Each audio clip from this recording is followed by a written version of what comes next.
Povo de Deus, Eclesiastes capítulo 8, é isso? O título aqui na minha Bíblia, plenitude, a submissão diante do rei.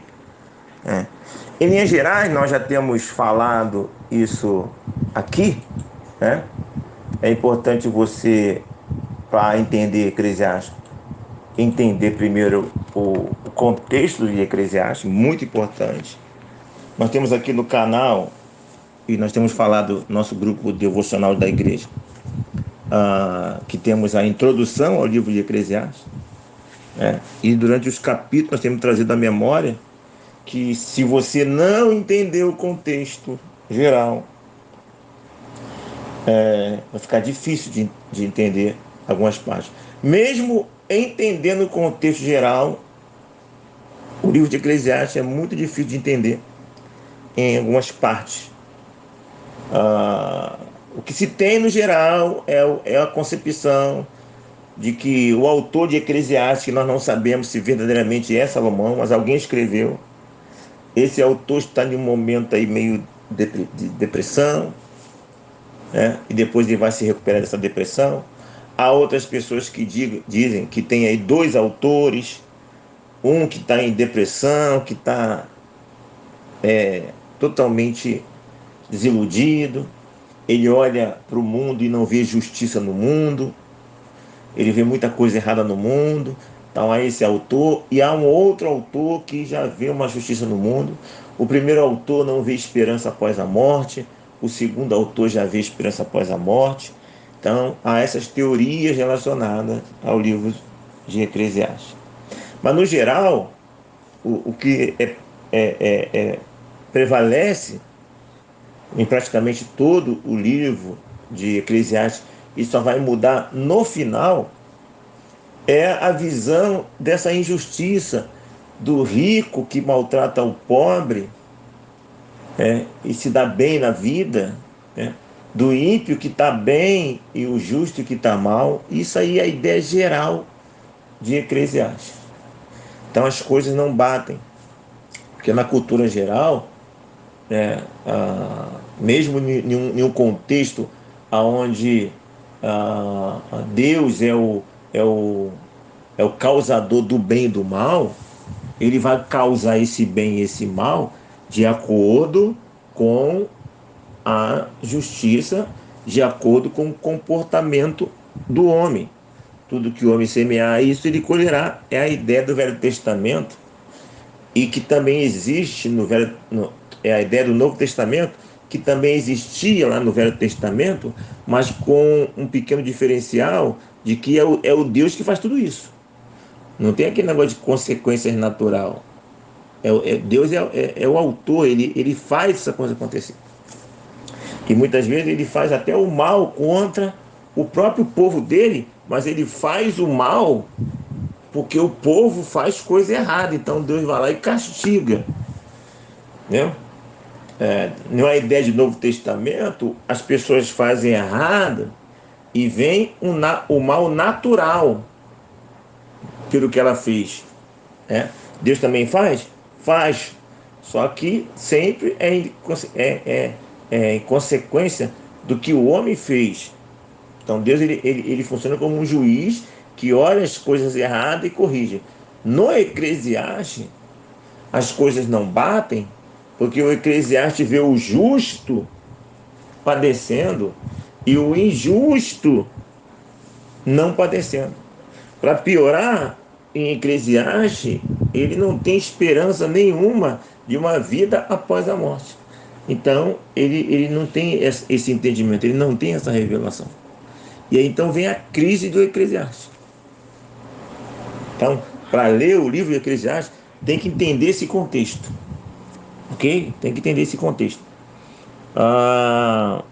E também, mesmo dentro desse contexto, há algumas coisas que é difícil de entender, que o próprio autor de Eclesiastes, às vezes ele parece contraditório, que ele fala uma determinada coisa aqui, aí depois do que ele fala, não está batendo com o que ele disse ali. Seria aí momentos da depressão dele. Nós temos levantado a conjectura sobre alguns momentos de demência da pessoa no estado mental alterado. Às vezes a pessoa fala uma porção de coisa, daqui a pouco ela volta ao seu estado natural, ela volta a falar coisa coerente, mas de repente a demência dela, o problema mental dela volta e ela começa a falar coisas incoerentes. Eu também tenho levantado uma outra conjectura que é minha, eu não vi isso em livro nenhum, é uma conjectura minha, que esse Salomão possivelmente andou tomando uns vinhos, né? Estava meio deprimido, né? Estava meio deprimido, tomou uns vinhos e depois foi escrever, e depois foi falar. Aí fala coisas interessantes, que são reais, e fala muita coisa que não tem nada a ver, que é autocontraditória. Então você vai encontrar tudo isso no livro de Eclesiastes. E os teólogos tentam entender, decifrar, né, esse mistério, esse livro tão enigmático, tão difícil de compreender. Não adianta ficar cristianizando, né, usando aí a expressão de Champ, querer só fazer uma interpretação por dias de hoje, sem olhar o contexto, vai entrar em parafuso. A conta não vai fechar, ok? Então essas informações gerais são fundamentais para você ter o mínimo de entendimento do livro de Eclesiastes, e mesmo assim você não vai ter a garantia, não vai ter facilidade de entender, porque há muitas palavras aqui que o pregador ele parece pelo menos se autocontradizer, ok? Pastor, mas isso aqui é a palavra de Deus, a palavra de Deus é inerrante. Claro que é a palavra de Deus. Quem está falando que não é a palavra de Deus? É a palavra de Deus inerrante, né? E essa palavra aqui, ela está retratando para você uma realidade cultural. Ela está trazendo para você como as pessoas pensavam na época. Tudo isso é importante. Se a palavra de Deus está trazendo isso aqui para você, é porque isso é importante para o teu crescimento espiritual. Há muitos pastores que acham que essas coisas não são importantes.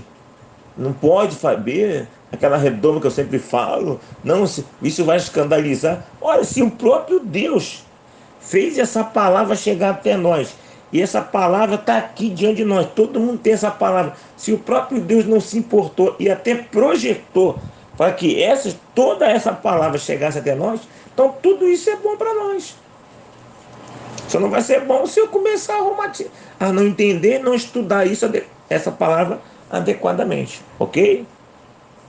Então fica aí mais uma introdução geral para te incentivar a ir lá na introdução eclesiástica que nós colocamos no canal, já falamos em nossa devocional.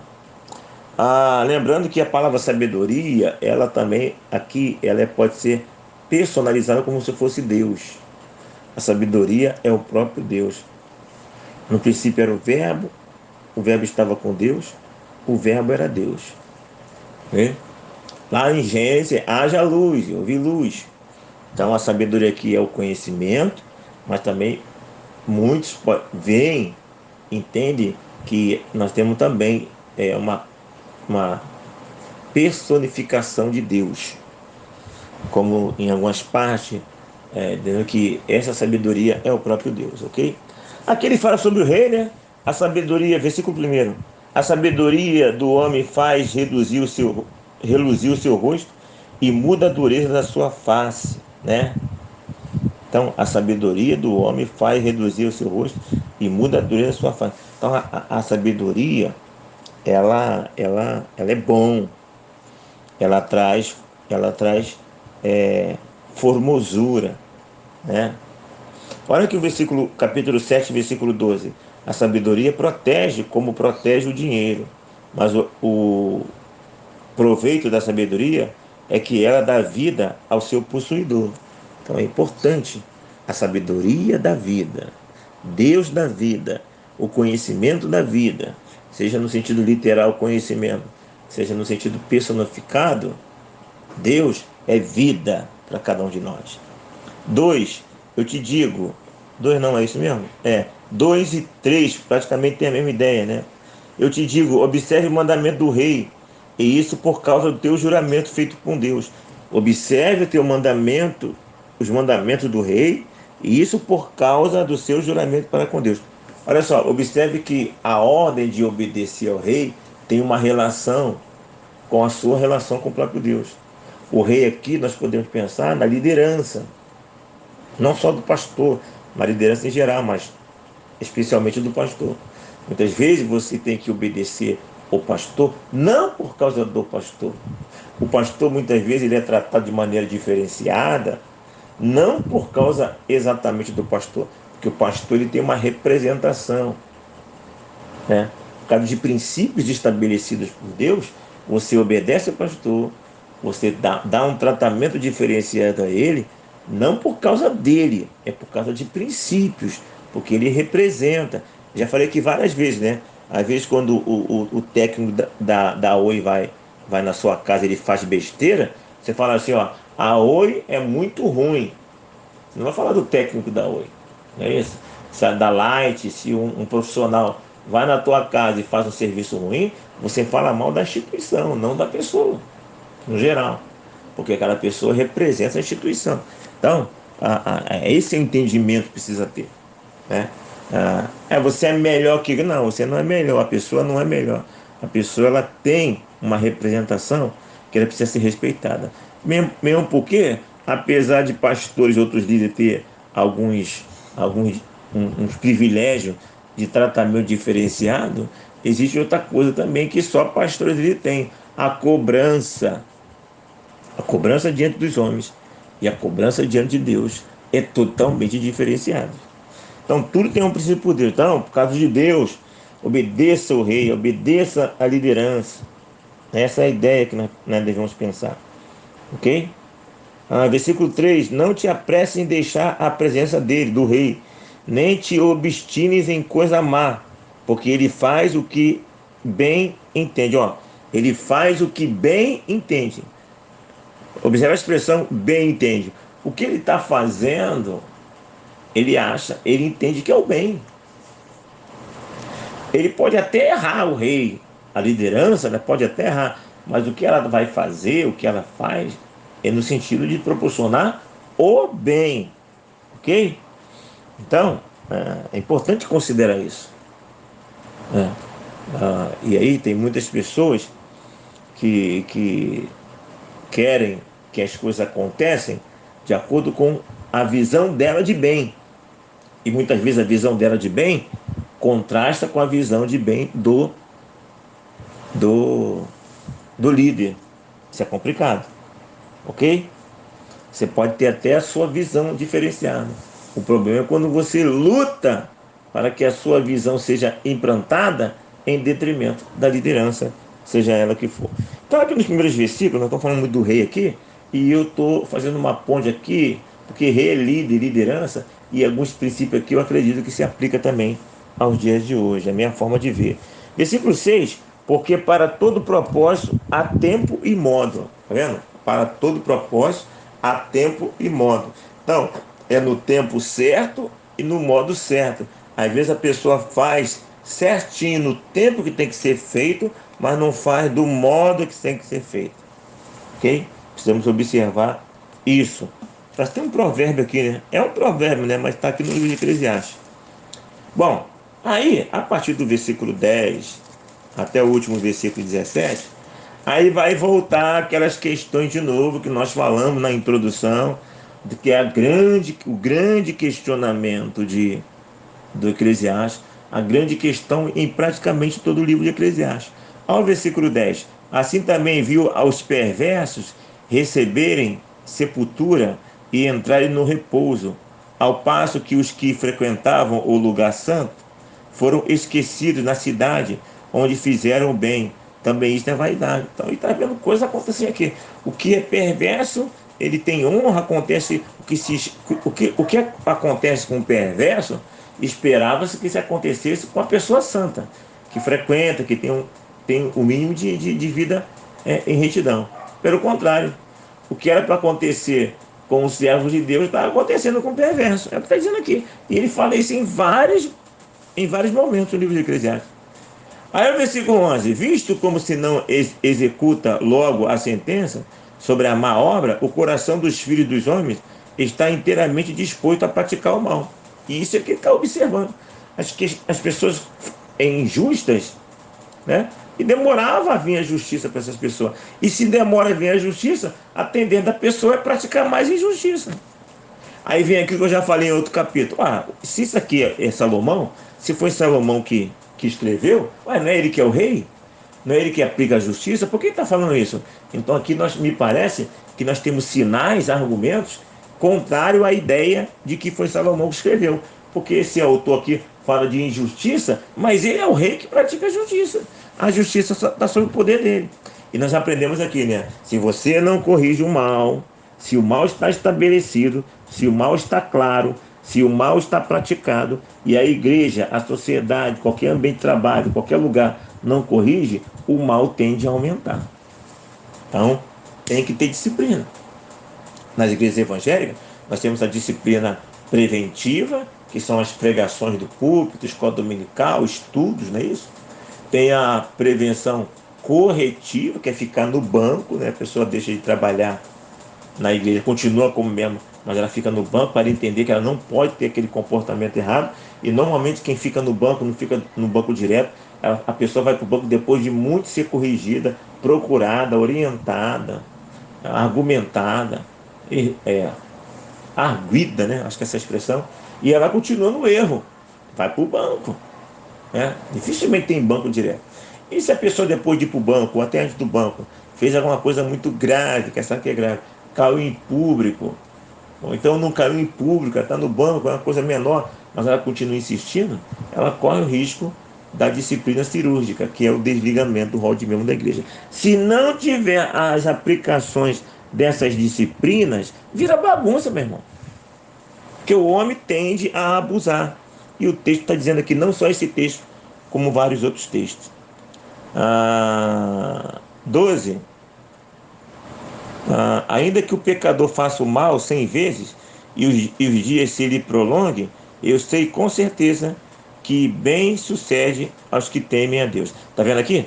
Aí ele começa aqui, tem coisa que o autor aqui, em outra passagem, ele está dizendo que ele vê os ímpios fazendo tudo, não acontece nada com o ímpio. E muitas vezes acontece coisa ruim para com os servos de Deus. Aqui, ele não está dizendo isso. Entendeu? No 12 aqui, eu sei com certeza que bem sucede aos que temem a Deus. Mas não é isso que ele falou lá no versículo 10 e outros versículos. Então parece que em vez de quando ele está meio... tomou uns vinhos, que eu falei contigo, é nesse ponto que eu faço a conjectura de que ele tomou uns vinhos. Que de vez em quando ele fala alguma coisa aqui, a razão dele vem, mas ele fala, daqui a pouco o vinho toma conta da mente, ele fala outra besteira. Eu penso assim. Ou então tem algum tipo de uma depressão muito profunda, que às vezes ele está mal e às vezes ele está legal. Tem uma variante aqui nesse emocional desse autor, né? E repito, isso aqui é a palavra de Deus, que está aqui é porque Deus quer. Importante nós entendemos esse contexto aqui, tá? Tá vendo? Quando nós queremos que as coisas fiquem tudo amarradinho. Não, Deus quis assim, ele tá dizendo, ele acha importante que você tenha essa informação, esses relatos, essa realidade que pessoas passaram no passado. Versículo 13, mas o perverso não irá bem, aí o perverso não irá bem, nem prolongará os seus dias. Não é isso que ele falou em outras passagens. Não é não, pô. Ele vê muitas vezes o perverso prolongando os seus dias e o justo morrendo rápido, né? Então, isso aqui é autocontraditório do autor. Por que isso? Não sabemos. E estou conjecturando a questão do vinho e a questão de uma depressão tão profunda a ponto de levar esse autor a ter momentos de delírio, um momento de total descontrole de raciocínios lógicos. Versículo 14, ainda há outra vaidade sobre a terra, justos a que sucede segundo as obras dos perversos, e perverso a quem sucede segundo as obras dos justos. Digo também, tá vendo? Isso é vaidade. O 14 aqui reflete o que é essencialmente o livro de Eclesiastes e o que basicamente o livro de Eclesiastes fala. O versículo 14 aqui reflete a realidade. Aqui seria um Salomão naquele estado mental normal, ou então sóbrio, ou então um lapso de memória. Aqui é o Salomão que, se ele tiver meio com o vinho aqui, aquele, mesmo no vinho aqui, ele está falando alguma coisa que ele vem falando constantemente. Já os versículos 13 e os outros, já é uma variante. Tá vendo? Versículo 16. Aplicando-me a conhecer a sabedoria e ver o trabalho que há sobre a terra, pois nem de dia nem de noite vê o homem sono dos seus olhos. Em 17. Então contemplei toda a obra de Deus e vi que o homem não pode compreender a obra que se faz debaixo do sol. Por mais que trabalhe o homem para descobrir, não entenderá. E ainda que diga o sábio que a virá a conhecer, nem por isso a poderá achar. Aqui é uma das grandes verdades do livro de Eclesiastes e uma das grandes verdades que eu tenho tentado ensinar ao meu povo, às minhas ovelhas e, no geral, quem me ouve. É isso. Aqui é o retrato claro de um Deus insondável, do Deus inescrutável, e não adianta querer esquadrinhar, não adianta querer entender tudo. O autor do Eclesiastes procurou entender e não conseguiu entender, estrocidou. Ele vai falar que há muita sabedoria mata, né? Não sejais demasiadamente sábio, porque senão morrereis. Ele fala isso no capítulo anterior. É isso? Então, ah, tem coisas que não dá para entender e nós temos insistido. Não tenta empacotar, que quem vai empacotar é você. Não tenta esquadriar, não tenta formatar, que não vai dar. Tem coisas que você está limitado de compreender. Eu penso que mesmo se Deus quisesse fazer você compreender, você não compreenderia. É como pegar, por exemplo, uma pessoa assim, imagina uma pessoa de 70 anos que nunca foi ao colégio, que não sabe nem ler nem escrever. Vai lá tentar explicar equação de segundo grau para ela. Vai lá. Tenta explicar equação de segundo grau para ela. Vamos ver o que vai dar. Não é isso? Tenta explicar para ela algumas questões de matemática. Matemática financeira, por exemplo, que eu estudei. Aquele porre. Ele vai lá, tenta lá. Não vai, não tem como. Não tem estrutura para isso. Não tem preparo suficiente para entender essas coisas. Isso aí mal comparando a nossa realidade com Deus. Agora, se tivéssemos a oportunidade de conversar com Deus, e Deus de livre e espontânea vontade se colocasse em uma tribuna de réu, tá bom, eu sou teu réu agora. Pode perguntar o que vocês quiserem. Eu imagino que em questão de 1 minuto ele daria resposta suficiente, satisfatória a qualquer questionamento. Bastava ele, vamos dizer assim, estalar o dedo para te mostrar algum contexto que você não conhece. Bastava ele estalar o dedo para você ver alguns pontos ocultos e que depois de ver você iria compreender. Aí eu sempre falo a mesma coisa aqui na igreja. Aí depois de Deus explicar, a pessoa vai falar o quê? Que eu sempre digo? Senhor Deus, é que eu não sabia dessa informação, né? Eu não sabia disso. Aí qual é a resposta clássica que o pastor dá com relação a esse questionamento imaginário? Deus falando, Deus falaria: sim, meu servo. Sim, minha serva. Eu sempre soube que você não ia entender. É normal você não entender essas coisas. Você nunca foi e nunca será cobrado para você entender essas coisas. Agora, uma coisa é certa: você sempre entendeu e você tem capacidade de entender. Sempre teve capacidade de entender que no céu existia um Deus e esse Deus era eu. Você sempre aprendeu que existe um Deus todo-poderoso. E isso sempre foi o suficiente para você. Você nunca será cobrado por aquilo que é impossível de compreender. Agora você será cobrado sim por aquilo que é possível você compreender.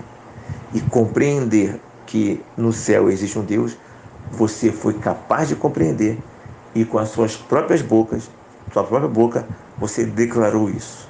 Então você vai ser julgado pela sua capacidade e não pela sua incapacidade.